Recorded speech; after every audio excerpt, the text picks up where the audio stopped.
start things off this week, Jessica. Yeah. Have you ever run into an object that wants to kill you? Like you're like, nope, this legit wants to kill me. Every time I interact with this, I lose a piece of a finger, or every time I interact with this, it's... Because this week, I am fairly convinced I have a sign at work. I work in marketing. I have a pop-up sign at work that has now tried to chop off this finger, and then the last week tried to chop off this finger. So I'm gonna watch that sign as if my life depended on it, because it wants to gnaw my hands off. I wish we had the Japanese culture, according to Marie Kondo. Sure. They imbue kind of spirits. Right, there are spirits in things. each object. Sure. Yeah. And so I just wonder if this object really has it out for you. This object really does. We need some advice from somebody. This object is going all across America. This object is seeing more of the world than many people, and yet this object is just screw this. I don't want to be done. Don't put me back in there. Well, it's when I take it out. That's It's when I take it out when it's finally just oh my gosh, this is amazing. Thank you. I'm fulfilling my purpose as a sign. I am unfurled. People get to see me, and it's hell with you. Put me back in there. It's I don't want to do it. I don't want to do it. Well, we know who the murderer is in that case. We know exactly who it is. Have you ever had anything like this? And And table saws in scene shops don't count, because table saws just want to kill everybody. They do. You're right. They're not particular. I don't know. Well, no, I don't think I can think of anything. I know during the pandemic, I do think I have a little bit of a problem with anxiety, and I have always had a little bit of a problem with anxiety. And Sure. so I have flicked between different nervous habits in my life. There was a time where I nibbled my fingernails. There was a time when I did I can't remember. But I did lots of different things. So your brain is trying to kill you? Yeah, maybe. And during the pandemic, I got into really my hangnails. I was really digging into them, and I thought I was just trying to neaten them up, but I got a serious infection, and it was painful, and I had to do remote telehealth, telehealth, and show my doctor, look at this, and she was like, oh yes, we'll get you something for that. So hangnails. Yeah. Yes, hangnails. And why is this all around our hands? Yeah, I don't know what to do with my hands now that we're on video, by the way. My cell phone is filming us, so good luck. I'm sorry. I hope it's not too distracting. And also, this is going to be very presidential. This is how it's going to be. Yes. Yes. Because we're on video. Dun, dun, dun. Yeah, and if you're listening, you're not. If you're listening, find us on YouTube. Yeah. Search Cluedunnit Podcast. We'll be there. But so you're right. Search for Cluedunnit Podcast, because that's who we are. I'm Jacob. And I'm Jessica. And this is Cluedunnit, where we make wild guesses without any clues or context. About fake TV crimes. Fake TV crimes. That's important. See, this is the other thing. We're on video now. Yeah. I don't have the script in front of me. There we go. So it's going to be a little loosey-goosey. So anyways, but yes, welcome to Cluedunnit. What show are we doing this week, Jessica? Today, we are doing Death Valley, which I saw this on BritBox when it first came out, the first season of it. And I was like, why are they doing a British show about a California desert? Yeah. And I was super confused. And then I saw, without any of the sound, I saw, the trailer. Right. And I was, again confused, because it looked like, a pretty... Well, to me, I don't know. I'm not super familiar with Britain, and so I was just Sure. Cute little village, kind of Cotswoldy. It's Wales. It's Wales. They're in Wales? Okay, great. So it's called Death Valley because a lot of people die. It's sort of like Midsomer, but in Wales. Got it. Yeah. And it has another fun little premise. Hit me. So I love this. So the logline is, retired actor John Chappell and Detective Sergeant Janie Mallowan team up to investigate murders each week in Wales.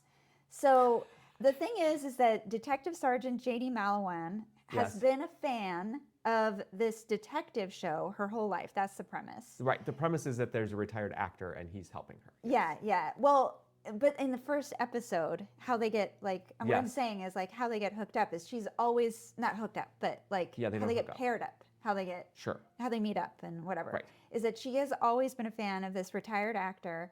Or no, not the character on this TV show. Right. And he did it for like decades, or I don't know, he's some very amount of time, snooty and he was very famous. And she runs into him somehow. It turns out he's actually learned a little bit of detecting. Yeah. He actually, as an actor, Yeah. has learned a couple things, and she convinces him to team up with her. Yeah. And because he's a bit of a depressive. Yeah, and he's a little reluctant at first, but then he really gets into it. He really gets into it. Yeah. It feels like, he really plays it up, and it's adorable, and it's lovely. It's a lovely, lovely show, and we are doing. Even if I have, you when you find out who it is, if you don't already know, like. Oh, I know. You will have preconceived notions about whether this man is trustworthy or not. Yes, that does make it hard. Okay, so John Chappell, the retired actor, is played by very much not retired actor Timothy Spall, right. who is he is a classically trained actor. Sure. He went with to amazing RADA. eyebrows. Amazing eyebrows. Yes, yeah. He did 2 years Do you at Royal think they're Shakespeare giving him Company. an eyebrow toupee for this to really lean into it?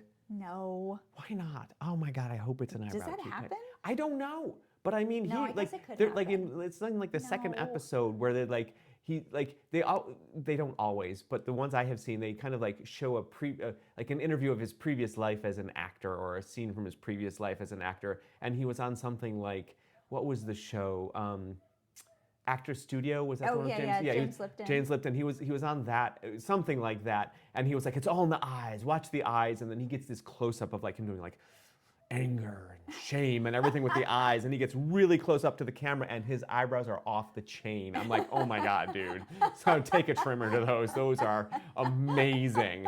And I just wonder, I wonder if they really or maybe they just put a lot of gel in it for that scene to really give him maybe lizard eyebrows on that. DM the MUA department, the makeup head of and hair, or MUH. Makeup and hair, yeah. Makeup and sure. I'll see. I mean, it's a legitimate question. Thank you. Yeah, I mean, what as men? There are so many things you can do, but you don't have makeup the way that women do. As an older man, I can see how he would want to lean into the eyebrow thing. Yeah. And really, just really go into the forestry on it. Yeah. I've never heard that. My hairdresser likes to say, my hairdresser always asks me, he's like, do you want me to do your eyebrows? And I'm like, yes, please. He's like, and he's just like, oh yeah, those were long. You were trying to tune in the news because they got little antennae going up there. So yeah. Going into forestry. Yeah. We haven't even said who this guy is. Okay. We've just complimented his eyebrows. Yes, yeah. So Timothy Spall. Okay. Should I Classically just spoil trained. it? Spoil it. Just go to the main headline. Go to the main thing. The main headline is he played Wormtail. He played Wormtail in Peter Harry Pettigrew. Potter. Peter Pettigrew. Harry Potter. Harry Tail?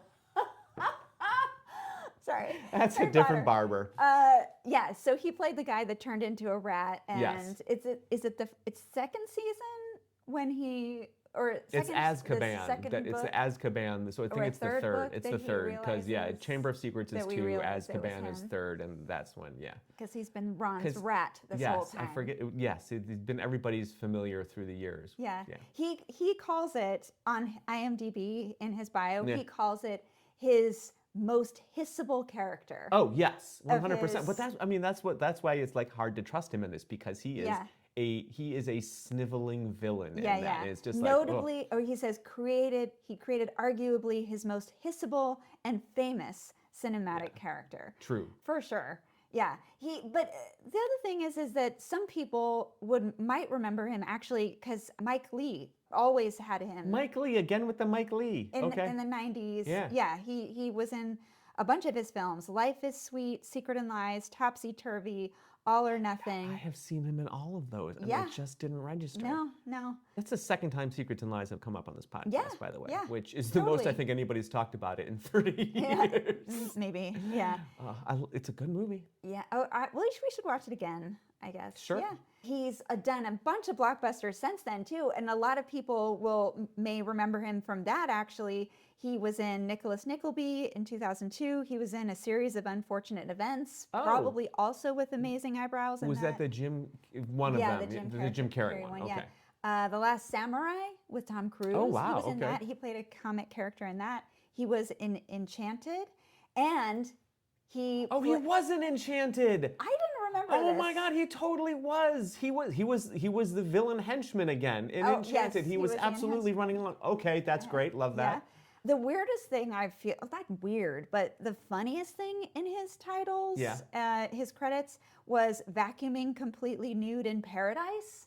The longest, that was in 2001. Crazy. Is that the name of a title? That's the title, of a film he was in. Yeah. He's done so much more than that. And he, in the 90s, he survived cancer. He had myeloid leukemia. Woo. And then went into the Harry Potter films after that. Wow. So yeah, quite a career. And he still, doing this and other stuff today. Yeah. The actress opposite him, the detective sergeant. The detective sergeant. So no, she is actually an detective inspector. Oh, no, you're right. It says in the logline sergeant. I apologize. Yeah, because it's DS and then DI, right? DI is above detective. Yeah, so she's definitely a little junior. She's just made detective, I think. Because she had, if I remember correctly, she had a big bout of depression, which kind of set her career back to a certain extent. Yes, you're right. Yeah, well, it does say in IMDb that she is eventually DI Janie Mallowan. Oh, okay. So we haven't gotten that far yet. Okay. And the second season is coming out, so we are doing actually season 1, episode 6. We're doing a series 1 to get everybody ready for series 2. So, go back and revisit it with us. And we can do that again with series 2. We're going to try that again and just make sure everybody's phone just lights up. Hey, series 2. Okay. Yeah. Okay, fun thing about her, Gwyneth Keyworth is her name. So the character's name, DS, is Janie Mallowan. Okay. And it's an unsubtle nod for Agatha Christie readers. Oh. The surname, Mallowan, is actually Christie's second husband's last name. Oh, okay. Max Mallowan. And is he the one that cheated on her? I don't know. Okay. I'm wondering if he's I'm wondering if he's the second husband after she maybe divorced the first guy who cheated on her, that she disappeared for 7 days. We don't know. By the way, there's a movie coming out on that. Okay. Very soon. Oh yeah, you're right. Okay. Yeah. Trivia number 2 is that her first name, Jane, is a nod to Agatha Christie's famous female sleuth, Miss Jane Marple. I didn't know that Miss Marple's first name was Jane. I don't know that I'd ever heard her referred to as anything other than Miss Marple. Yeah. So Janie Mallowan. Janie Mallowan. Super Great. Cute. Very, yes. And the actress, she is from Wales. She was born in 1990, and she's done some different stuff. You may have seen her on Black Mirror and Game of Thrones. I wonder, relatively, between Wales and Hawaii and sides of the world, did all the consonants from Hawaii just go straight through and land in Wales? All the extra consonants are there and all the extra vowels are there because they just kind of spread apart in the world. I don't know. There you go. That's my theory. Yeah. Or because it's so cold, Wales Oh yeah, needs more vowels or needs more consonants to keep warm. Yeah. Sure. And then Hawaii was. Hawaii is just we can get rid of these. We don't need any of these. We're just gonna free and easy with the vowels. Yeah. More rounded tones, maybe. Well, maybe. Yeah. I don't know. I don't know. We have a couple of other regulars: Alexandria Riley, Rithvik Dugula, and Stefan Rhodey. What was that last one again? And Dugula is his last name. Rithvik and Dugula. Rithvik and Dugula. Very well done. Plays DC Evan Chowdhury, and then Stephen Rodri plays DCI Barry Clark, and he is a Welsh actor. Recurring character in this episode, Jim Howick plays Constable Atkins. He is famous. Well, IMDb, says that he is famous for Hellboy. Okay, fine, he was in Hellboy. He is on Ghosts. He plays Through the Neck. Okay. And, Horrible Histories. Yes. And Sex Education. He's the Oh, teacher in yeah, Sex he's Education. the music teacher in Sex Education, Yeah. yes. So in my mind, he is famous. Sorry to keep touching my microphone. He is famous for Ghosts. Okay. And Horrible Histories. And so I'm excited to see him in this. And this, I don't know for sure if the casting He did it. No, he's the constable. He's in 4 episodes. Oh, damn it. Okay. I mean, I guess he could have. No, sure, maybe. No, he's the constable. He would be a great cast as a villain because honestly, no one would suspect him. He's just like that character on Ghosts where he's like, I'm just the very uptight's the wrong word, but I'm just the very conscientious, scout leader kind of person. He is a scout leader. That's what I'm saying. Yeah. But no one would suspect him of being a murderer. So. Oh, that's what I'm saying. Carryover. Yeah, saying, he's just got that. He's just got that attitude about him. Like genre, his niche. Yes, exactly. And so he's trying to play against type. Yes, is that what you're saying? There you go. That's what I'm saying. Okay. But he's the constable. He didn't do it.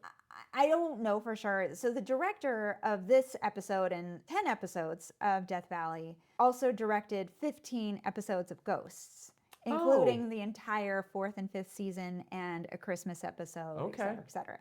And he's done also a lot of award-winning thriller short films, but he really has a lock on this light touch thriller, drama kind of mystery stuff that this show, Death Valley or Ghosts. Oh, okay, I got you. Because he directed Motherland, which is a show starring a very blonded Anna Maxwell Martin, who is the star of Ludwig. Oh, okay, And also Bechtel. It's about the trials and tribulations of middle-class mothers. So Motherland referring to the land of mothers. The terrain, the landscape of motherhood. Yes. There's a show that he directed called Teacup Travels. Oh. And it is starring Gemma Jones, who is the mother in Sense and Sensibility of Way Emma back Thompson. in the day, Emma Thompson. Okay. Yeah. And the Teacup Travels is... I'm sorry, you lost me here. Who directed this? The director of this episode has directed all of these shows. Okay. There's a show that he directed called Can You Keep a Secret? Starring Dawn French, and it was about an older couple who fake their death for the insurance money and then hide out with their family. And the secret is that they're dead. Still alive, yeah. And it drives their family crazy, apparently, as it would. Yes. Yeah. But you were telling me about a Teacup Travels. Yeah. It's kind of a young person's show, kind of a kid's family show. So Charlotte, Lokesh, and Elliot visit their great aunt Lizzie. And there's always going to be a story and a cup of tea. And there's apparently a thing where they always say, but first we need the teacup. And then Aunt Lizzie tells a bunch of stories and they're very vivid. But, okay, what? Did you make me tea? No. Was this all a run-up for Jacob, here's some tea? Oh, I did not. I'm sorry. Damn it. We will have tea for the guesses. All right, fine. Okay, so then there are these 2 shows. One is called Half Moon Investigations, which is a children's crime comedy drama television series. Oh my God, I love all of that. And it's actually based on a novel, and it concerns a schoolboy, Fletcher Moon, that's the Moon, who spends much of his spare time solving petty crimes around his school, St. Jerome's. Oh. I wonder if it's the same St. Jerome's that I went to. I don't think so. It's not. British. Yes, exactly. It takes place in Lanarkshire, which is in Scotland, I think. And it's adorable key art where these 2 kids in uniform and one's holding the badge up to the camera. Lovely. And then a show called MI High. And I was like, oh no. Oh, no. Is this like MI5, but all on weed or something? No. It's 3 teenage school children, undercover agents for MI9, and they fight against a criminal agency called Skull. SKUL. Okay, so this is like James Bond meets the Power Rangers kind of thing. Is that? Teenagers doing spy things is what this comes down to. MI High. I just like that. I have to admit that I did not see it as like MI5, the letter M. I heard you say MI High, where it's just like it's a game show, somebody comes on and it's just like, my pupils are dilated, but am I high, or was I just looking at a light? Am I high? M-I. Yeah, A-M-I high. Yes, but the letter M, M-I-5. Yeah, sorry. The creator of this show, probably best known in the UK for creating 2 shows, one called Bloods, which is an ambulance comedy show. You've seen it? We've You've seen heard it, of it? yeah. Oh, I don't think we've seen this one. Okay. The star is a woman actress. Did we see that? Maybe not. I don't know. Okay, and then there's a show called Trolleys, which very much seems like our American show called Superstore, but is not related at all, except that the premise is exactly in a same. big store, Yeah, 7 very successful seasons, headed up by Jason Watkins from McDonald and Dodds. Aww. And a bunch of other actors. Yeah, it seems like a fun show. Is there tea in that show? I mean, tea trolleys? I don't know. I'm Probably, guessing there's gotta be. Come on, it's There's Britain. a tea room, I'm sure, but no, it's not like somebody brings up the tea trolley. I'm sure that's just their word for grocery carts or something like that. Yeah. No, trolleyed. Like, trolley is a cart. Yeah, I know, that's what I'm saying. Yeah. No, it's not a cart for tea. It's for a trolley is what you put all your groceries in. That's what I'm saying. But you walk around. I know. But there's also such a thing as a tea trolley. Oh yeah. That's what I'm saying. Oh. So I was making a pun, Jessica. See, that's You're very good at puns, that's called humor. Although that's debatable too. I keep hitting this microphone. I'm so nervous. It's just going to turn out terrible. We'll see what happens. Anyway, so what is the episode we're doing, you may ask? In fact, I was going to ask that. Season 1, episode 6. What's the... So there's no name, at least so far, that we know of on IMDb. They don't name them. But I called it the one at the school reunion. Oh, okay. So John and Janie unravel a mystery involving a murder at a school reunion, a cold case, and a shocking discovery from Janie's past. John risks their friendship with unexpected news. Oh no, unexpected news. Yeah. Well, there's a season 2, so I'm pretty. Well, I don't know. They're gonna come back. They're gonna come back, but they may not come back as friends. You know what I mean? Like that they may have to spend the first episode of the second season actually making up. Yeah. Like maybe he has to apologize. Yeah. Or something. I don't know. Yeah. So this aired May 25th, 2025, Great. And like I said, all the new episodes for the new season series 2 just dropped. So. Okay. So we'll watch this, and then we'll just roll right into series 2. Yeah, we could. Excellent. All right. Well, let's go do a little watching and make some guessing and some tea, and we'll be back. Okay. Sounds good. All right, we have tea. Yes, we do. Welcome back. I did in fact get my tea. It's not on a trolley. It's going to have to be okay. What it is though is that hopefully it is blocking a little bit of, you don't get to see how messy my handwriting is hopefully that's what this is all about. Oh my gosh, mine is terrible. I didn't even think about that. That's what I'm saying. That's what you were doing? People are going to be looking and judging us for the notes that I'm making here. Yeah, I was thinking maybe we should get detective notebooks. Like the little flip up, the reporter's notebooks on that? Right, yeah. Don't tease me with more stationery. Okay, maybe. Break out all my fancy pens. Detective notebook. Writing that down. All right, but we wrote down notes, and here's what we got. Let's get into this so that we can make some guesses here. Okay. It's the 2010 reunion, so it's a 15-year reunion because this came out in 2025. So thank you 2010 for the reunion. This is the opening shot was just another example of how Welsh this is. The school is. This is Jacob now can't pronounce things. Isgul Giffen Bro Hen God. YSGOLGYFUNBROHENGOED. I didn't look anything up. Are you kidding? We just go right with not knowing anything. That's where we go with this. All our phones are taking our photos, our video right now, and so it's very hard for me to be like, I could pull up the computer. I didn't even think about that. I should have just.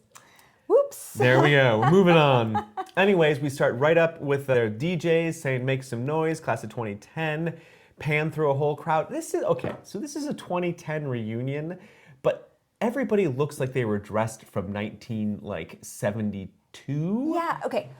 A couple weeks ago, we went to a 70s party. We did. We went to a 70s themed home housewarming. And I went to the Goodwill and I bought us some outfits. And I swear somebody was wearing the dress that I bought at Goodwill, it had like a 70s pattern to it. It was strapless. It had there were lots of strapless dresses. Yeah. Strapless and backless dresses in backless this thing. with like the little flash dance, which is actually early 80s. Yeah, flash dance was definitely 80s. And then I got you this silky shirt and a necklace. And in retrospect, after I bought it, I was like, this is actually more Bono than it is 70s. But I was thinking kind of Jim Morrison, and you wore it kind of opened. And there was... you kept telling me to like unbutton more buttons. Unbutton more buttons. Yeah. Show off that chest hair. Yeah. That was in all the pictures that I was looking, which, by the way, if you look up 70s man on the internet, it's all pimp costumes.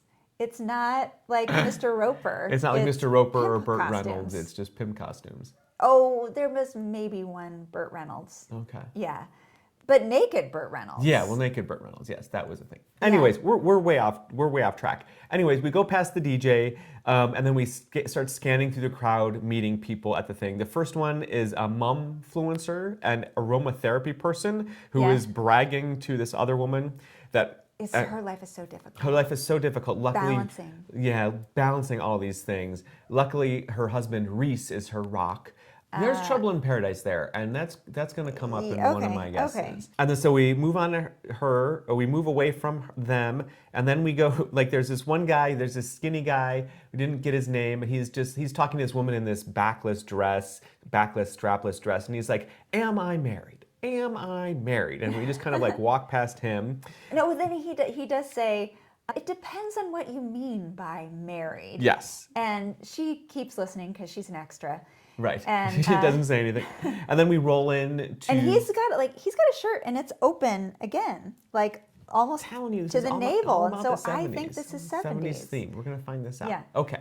And then we roll up to this guy in a plaid shirt sitting at a table with a woman, and they're flirting hard. He owns a garage. And okay, we find out his name is Dean. Right.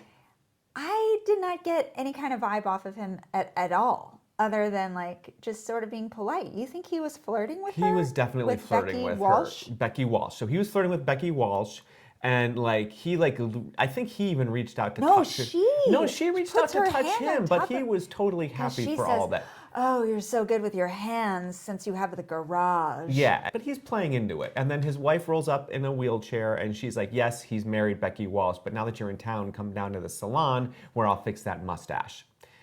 And Becky, it's a great little wine. So spicy. And I shocked. That was anybody could say something straightforward. Like that was, but I mean, come on, like she was coming on to like Mary, coming on like yeah, let's set some limits here. So, anyways, but he's upset by this. Yeah. And so he walks outside to have a cigarette.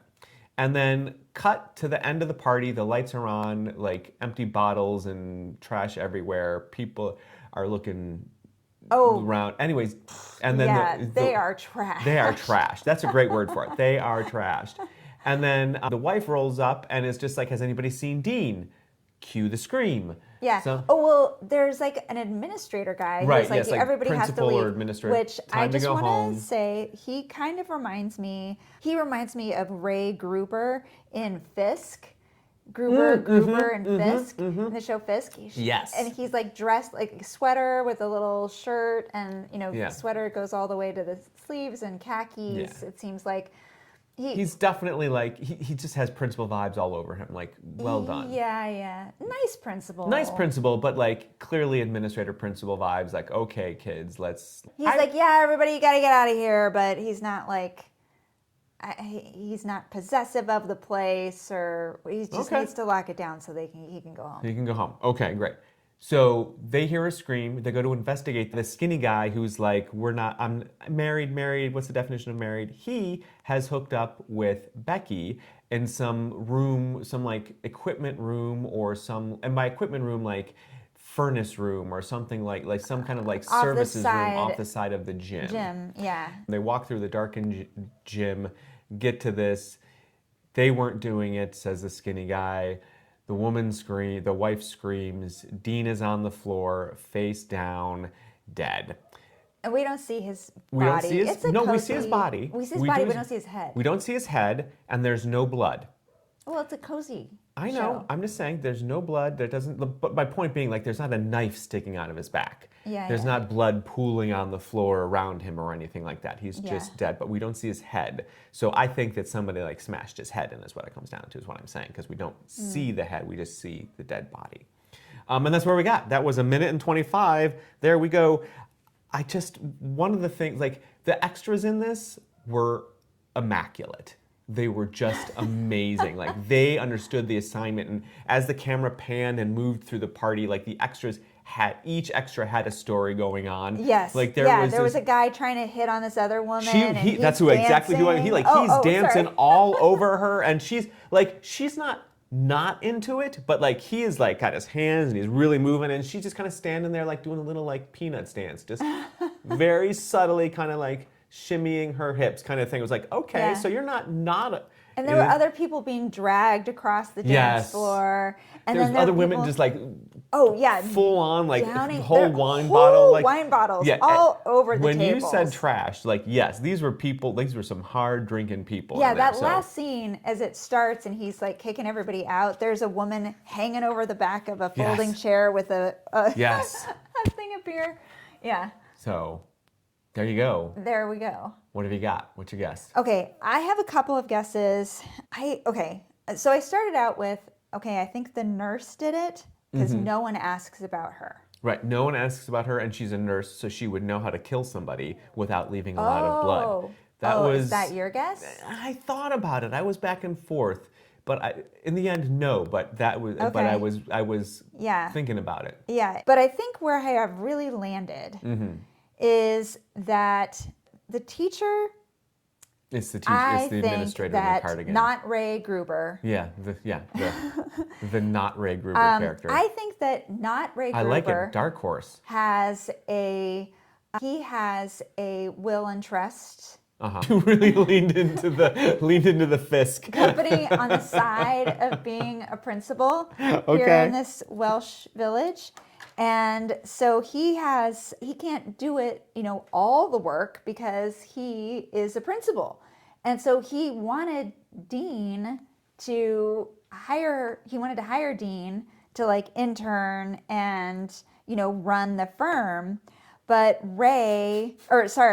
Dean, dead guy, refused to intern for Ray. And Ray was like, I can't balance being a principal and having this will and trust business.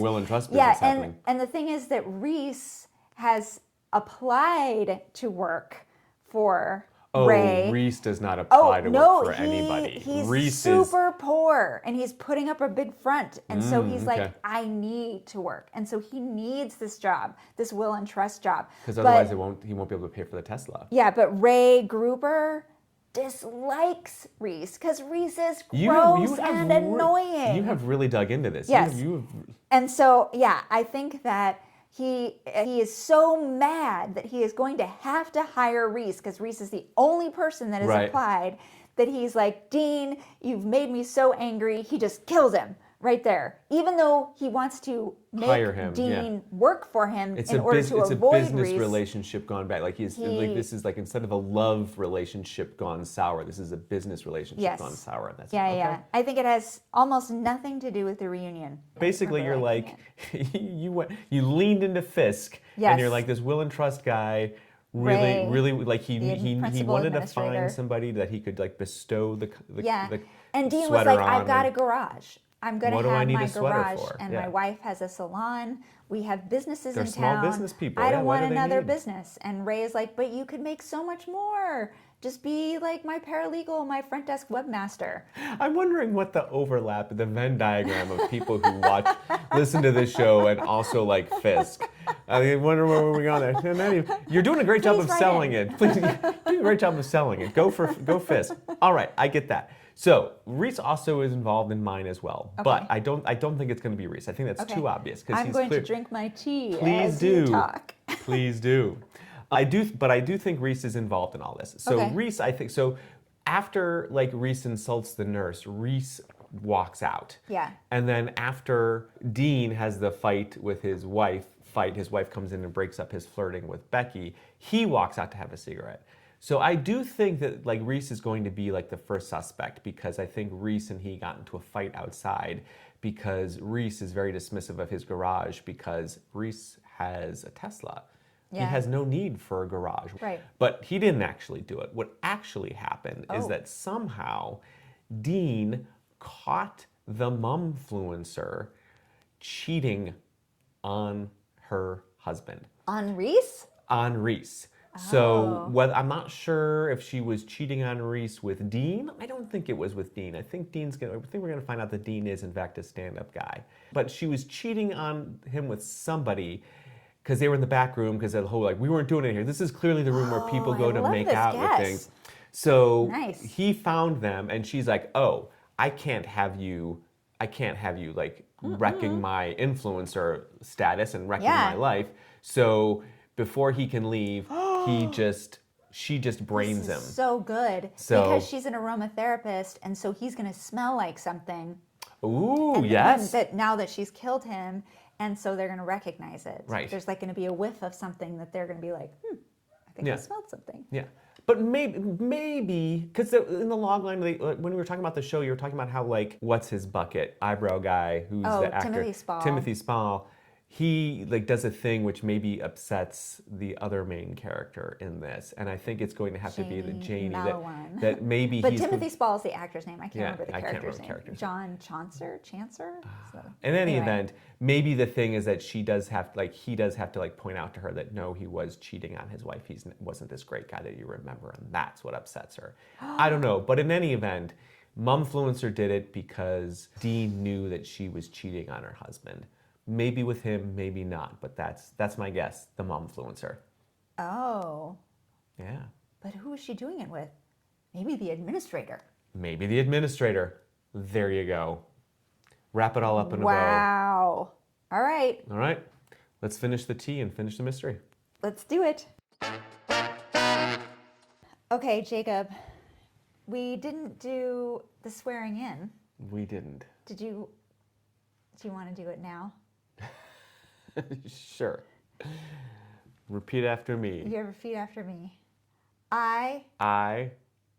Your name. Your name. Jacob. Jacob. Solemnly swear. Solemnly swear. I have not seen this episode or film. I have not seen this episode or film. Or I have, but I don't remember the ending because I slept through it or I was in the other room for most of it. For most of it. And I haven't read the book. I haven't read the book either. My guess is purely based on the clues from the logline and that the screen creators provided to me before the crime was committed, announced by the police squad body drops title sequence started. Yes. I have basically, for the purpose of this game, no clues. Correct. I have no clues. Only wild guesses. Only wild guesses. I am solely responsible for my guess. I am solely responsible for my guess. And I will bear any of the consequences of those around me if I am wrong. There are consequences if I'm wrong? Yeah, okay, I will rewrite this. I don't think there are consequences. Okay, thank you. I appreciate that. Ribbing? No, sure, gentle ribbing, I have absolutely. To probably take that in this case.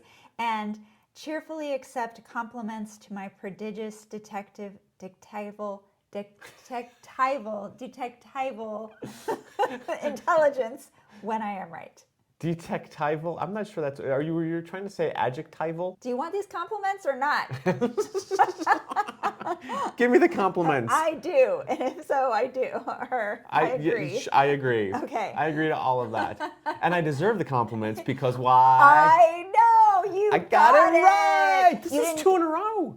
It is. What's happening? I don't understand it, but I'm going to take it for as long as I can. You did not get the motive jersey. I did not get the motive jersey, no, but I got it right. It was Rhiannon. It was the momfluencer. What? She wasn't cheating on her husband with anybody. Turns out she was a murderer. Yeah, you got it. I got nothing. Like, no half points, no jerseys, no motives. You nothing. have the honor of sitting next to me as I got it right. Oh. And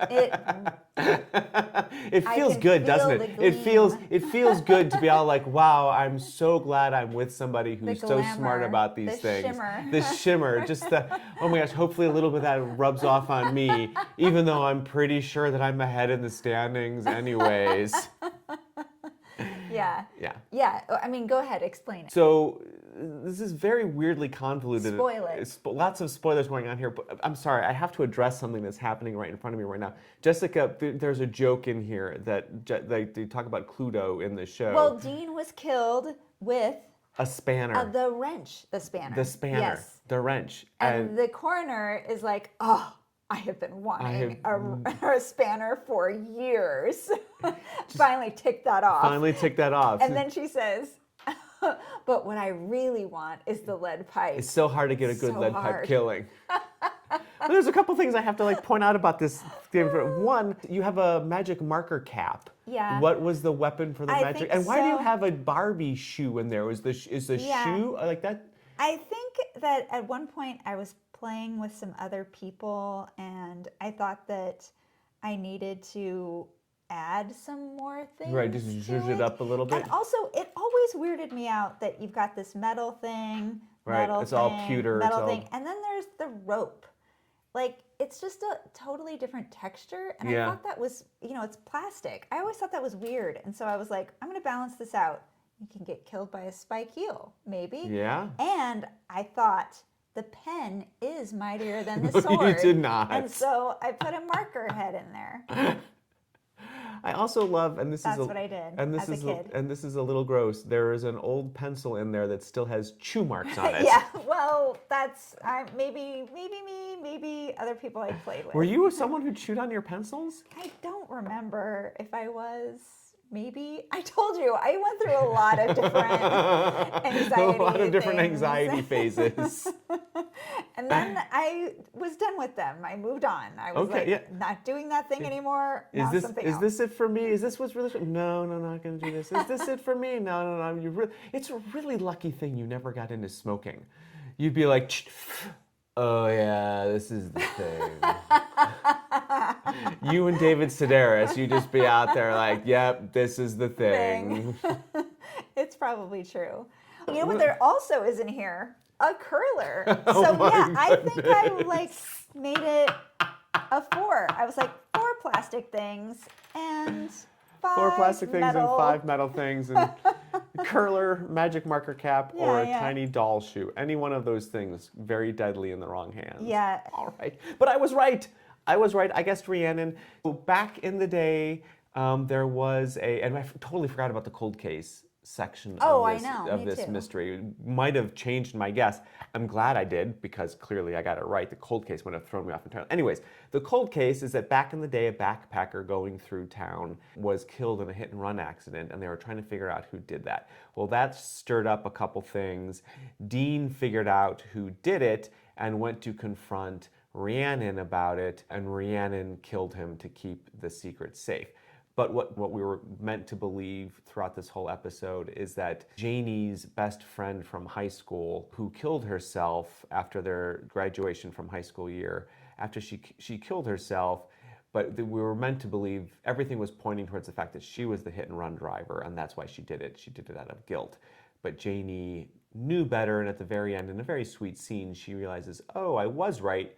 She couldn't have ever done this. She was just not that type of person, which exposed Rhiannon. And Rhys, I have to say, Rhys, for a second there, Rhys took the fall, was willing to take the fall and to protect Rhiannon. Like, good job, Rhys. Like, you seem like a real snob. But being a real snob and a real ass, and thinking that that his wife was cheating on him, he was still willing to trying to cop to the murder. He was trying to cop to the murder to save her from prison. So, which I think at this point makes him an accessory because he knew about it. So you're he's right. going to prison anyways. Oh, that's true. And they have a baby. They do have a baby. Sad. Oh, oh my God, that poor kid.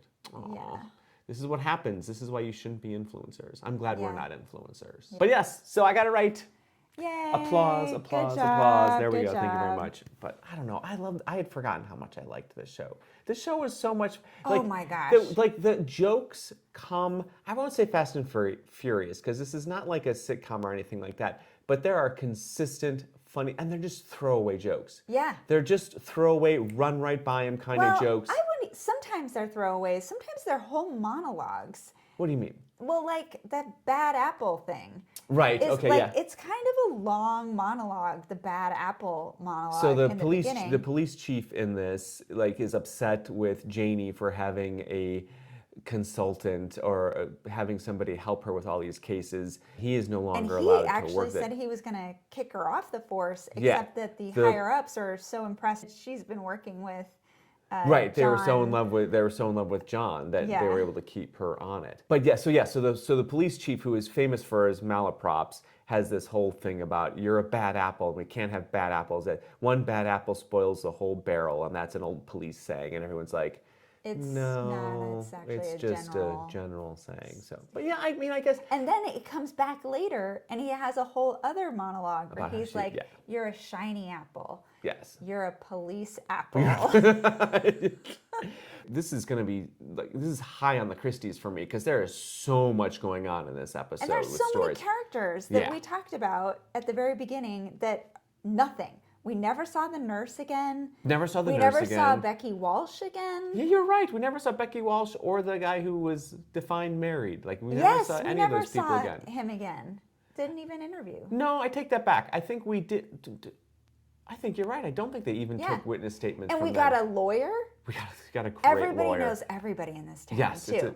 Oh, that was another thing I liked, is that the A and B stories. Yeah, there's different runners that they call back and pay off. Like, throughout it all, like, one of the first things, because when he says, you couldn't do anything without me, she's like, I'm a good police detective. I know things. I see things. And she, like, goes down this whole list of, I'm distracted by your curler. She goes down this list of, like, well, you've got a haircut, and you're wearing cologne, and you're dressed up. You're seeing somebody. You're dating somebody. And he's like, no, I'm not. Spoiler alert, he's dating her mother. Which, that's a season-ending arc. But, yeah, so, like, I forget where I was going with that, other than the fact that, like, she is good at her job. Okay, so like they have so many throwaway jokes, though. I'm sorry, I have to talk about some of these, like the tacos at the Irish pub. Yes. The Irish pub now has great tacos at it. I can see is the sexiest food. which we all know is the sexiest of foods. Respectful emojis, like Patsy is gonna like inform the Nan about the Dean's death, but he's only going to use respectful emojis. Like, what would be a respectful emoji for this? Like, I don't know. Like, sad face? Flowers in a bouquet? Flowers, sad face, gravestone. Face. Oh my God. I'm just saying. Yeah, is it a respectful emoji? Please don't tell me about anyone's death in emojis. I just want to put that out there, like a phone call or even face to face, even better. I want to say two other jokes. Sure. That we forgot to mention. The other joke that I wanted to say, and I wanted to ask you, have we seen this before in a show?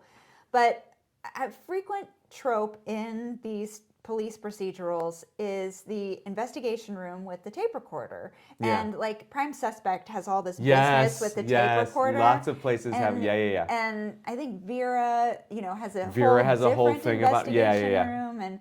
But I just remember Prime Suspect in particular has a lot of rigmarole with how you when you record, what you have to say, everything else. Yes. Yeah. Well, in this one, she's doing the recording and she asks Amber a question, or she like goes in for the kill, trying to get Amber to admit Amber, something. by the way, did not kill him, obviously, because how was she going to put a spanner into his head? Yeah, Amber. But she was the head of a ring of stolen cars. Yes. Oh my God. That Dean and Harrison were running with her. Well, Dean wanted out, which is why he was leaving her. So yes. Anyways, please go on. Yeah.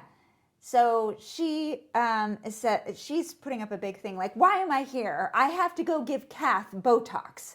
And then that's when Janie's like, oh my gosh, I knew it. I knew Kath does Botox. I told my mom that she hasn't grimaced in years. We've never seen her forehead wrinkle. We can't ask for surprise, yes.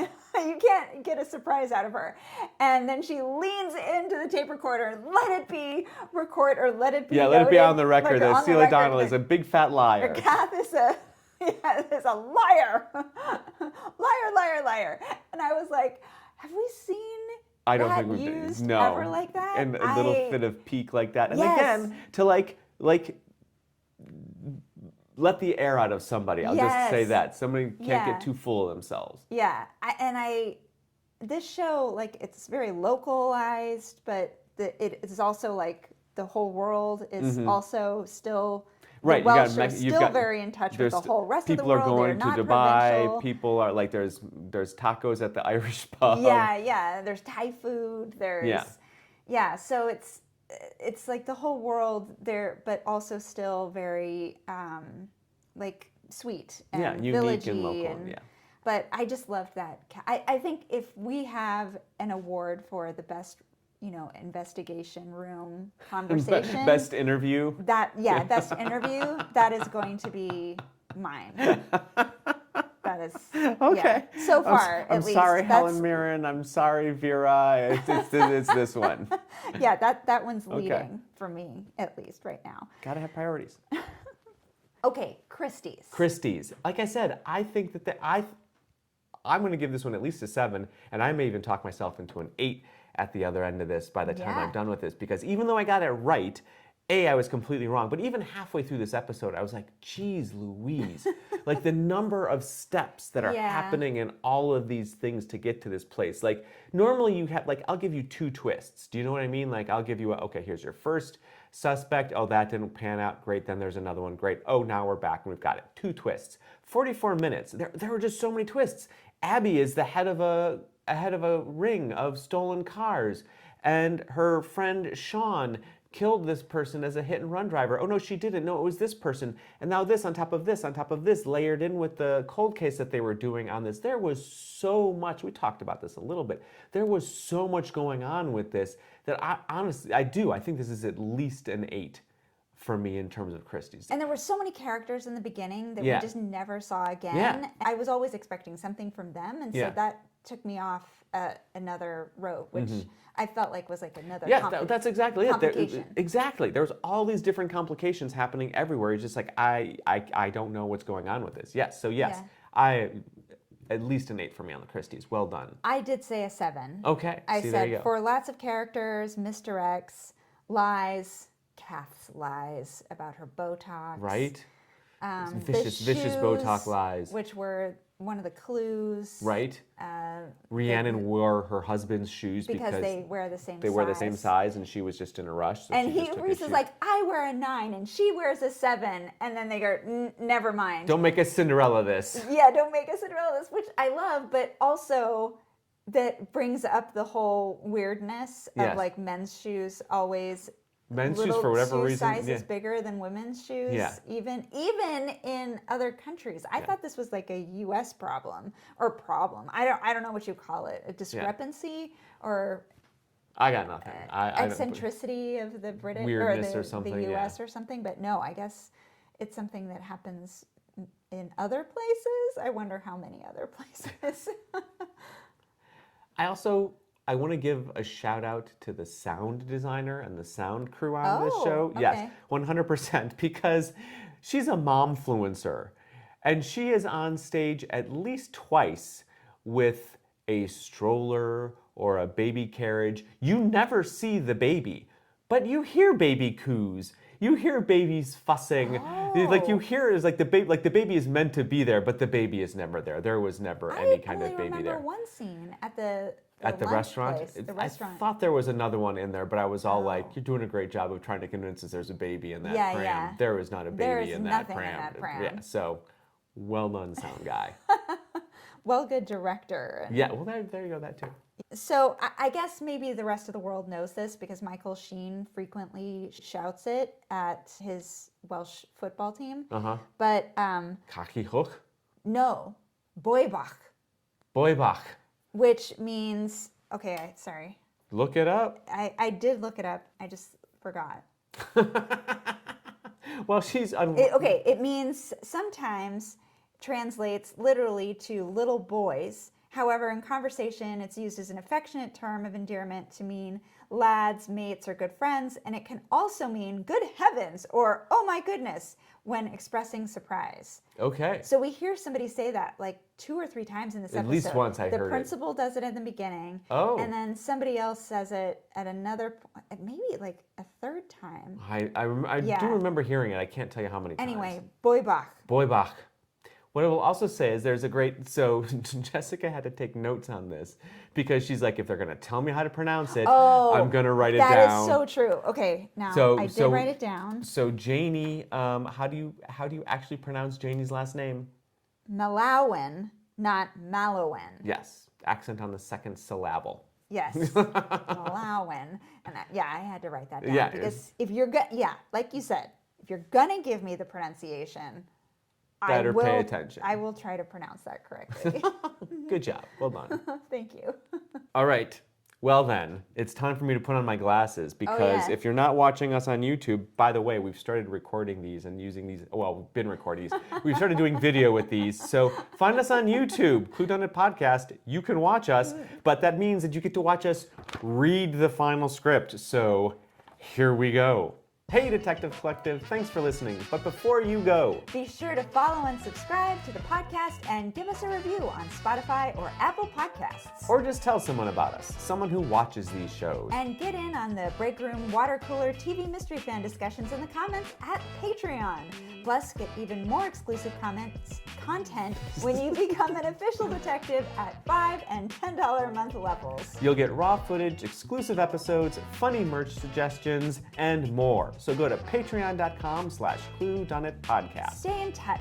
ClueDunnitPodcast@gmail.com or Instagram and Facebook at ClueDunnitPodcast. And we'll see you next time. Hasty back. This closing script is officially approved by the Totally Fake Podcasting Adjudication Board. Dun dun.